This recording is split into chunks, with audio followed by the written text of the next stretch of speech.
皆さんこんにちは、レモタです。皆さんは YouTube を通して何かを発信してみたいなと思ったことはありますか？私はもちろんありますし、だから今こうやって実際に発信をしています。絵を描くことが好きなので、イラストを描いて自分の作品として投稿したり、絵を描く中で、また生活をしていく中で考えたり感じたりしたことを YouTube を通してシェアしたりしています。YouTube での動画投稿を始めてから2年経ちました。初めは YouTube を始めるのにすごく臆病になっていて、スタートするのにすごく勇気が必要でした。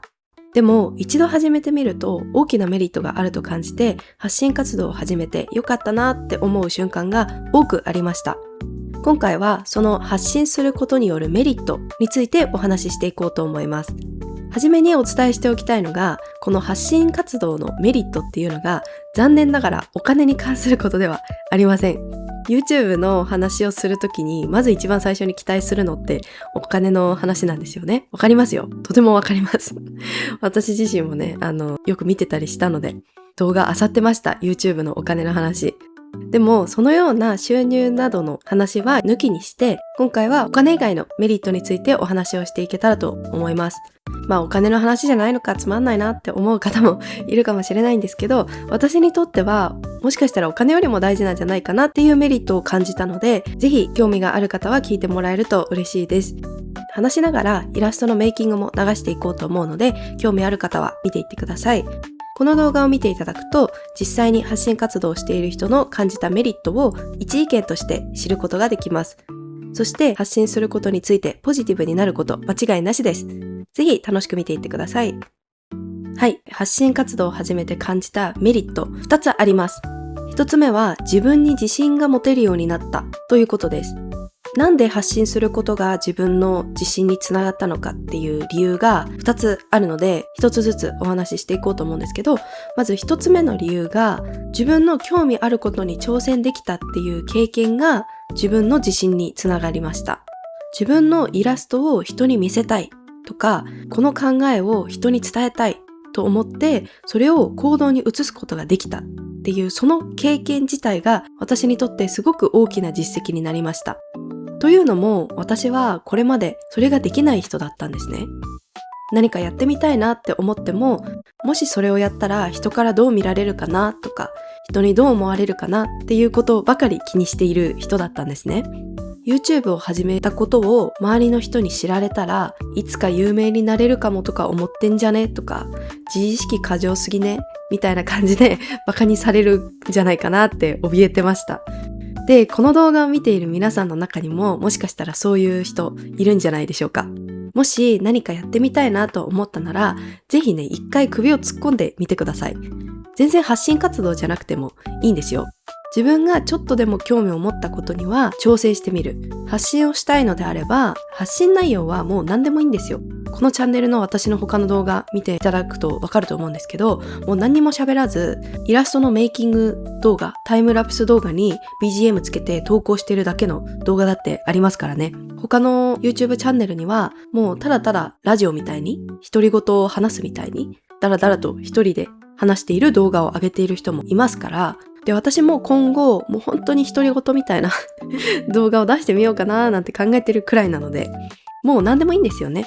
つまり SNS にイラストを投稿したり YouTube で自分のことを発信したりするようになったっていうことが、私にとって今まで心のどこかでは興味を持っていてもなかなか初めの一歩が踏み出せなかった自分っていうものから卒業できたっていう大きな経験でした。で、もう一つ自分に自信が持てるようになった理由2つ目なんですけど、私のことを見てくれる人、リアクションをくれる人たちと出会えたことっていうのが自信につながりました。自分でイラストや動画を投稿してみると、それに対していいねを押してくれる人がいたり、コメントをしてくれる人がいたり、チャンネル登録だったり、フォローをしてくれる人が出てきます。で、自分の発信したイラスト、考えに対して共感してくれたり、役立ててくれたりする人がいるっていうことがすごく嬉しくてありがたいことでした。で、これはもちろん感謝していることで大前提なんですけど、もう一つね、ちょっとずれた視点から自信につながったことがあって、皆さんは自分の興味ある内容、人に教えてあげたいこと何かありますか？誰しも一つや二つあると思うんですね。あそこのご飯屋さんおすすめだよって紹介したり、自分の推しを布教したりね、したい時ありますよね。でもこんな経験ないですか？友人、知り合い、家族に推しを布教されて、ちょっとうざいなって思った経験とかってないですか？人に教えたいとか助けてあげたいっていう気持ちはすごく素敵なことなんだけど、やりすぎるとちょっと押し付けになってしまいますよね。実際私もね、ちょっとすごいおすすめされて心の中でちょっとしつこいかなって思ったことがあります。だからこそ、私自身は人におすすめしすぎることだったり、話をしすぎることにちょっと慎重になっているところがあるんですね。で、やっぱり私たち気を使える人だと思うので、自分がされて嫌なことは、したくない人が多いと思うんですよね。で、それを理由に自分の話があまり積極的にできない人って少なくないと思うんですよね。ただ、発信活動の場合を考えてみてほしいんですけど、ちょっとこれが変わってくるんですね。友人とか家族におすすめするときは、相手がそれに興味を示すかどうかがわからないじゃないですか。それに対してこういう YouTube 上だと自分の話す内容に興味がある人が向こうから来てくれるんですね。この動画もすごくわかりやすい例だと思います。私が発信活動をして良かったことを話しますよ。興味ある人聞いててくださいっていう街頭演説みたいな状態なんですよね、これって。で、聞きたい人は聞けばいいし、興味ない人はスルーしていいんですよね。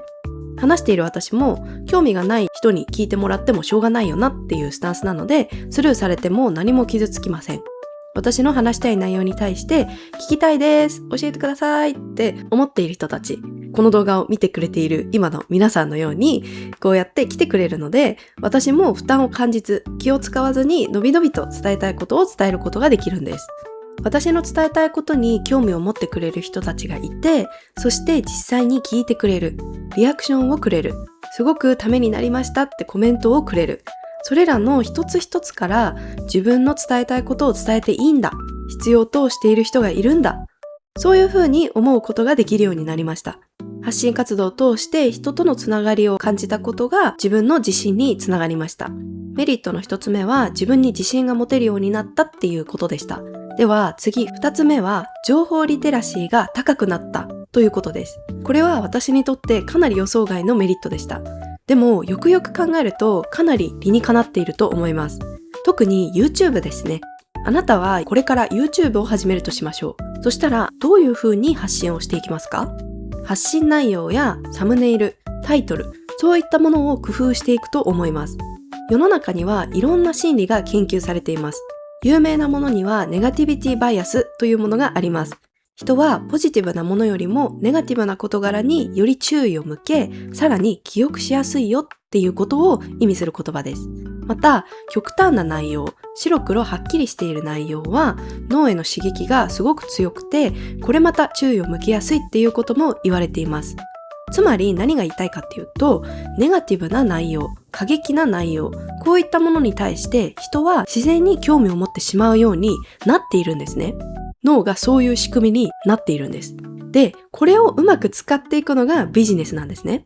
ちょっと皆さんに思い出してみてほしいことがあるんですけど、ニュースですね。テレビでもいいし、インターネット上のニュースでも何でもいいんですけど、ほとんどがネガティブな内容じゃないですか。事故とか殺人、感染症の流行といったニュースの方が、スポーツ選手の喜ばしい活躍だったり、可愛い動物のニュースよりも圧倒的に多くないですか？それはよりたくさんの人の注意を引いて、その番組を見てほしい、このニュース記事を見てほしいからなんです。そして YouTube でもみんなそれを使います。サムネイルやタイトルに否定的な言葉を使ったり、極端な内容を動画にして主張したりします。もちろん私はそのやり方を否定したいわけではありません。やりすぎはちょっと良くないですけどね。でも実際私もその心理を使ってます。例えばこの絵柄の見つけ方について紹介した動画のサムネイル。絵柄は好きで決めてはいけない。×って書いています。これなんかは結構言い切った表現をしているじゃないですか。決めてはいけない×ってね。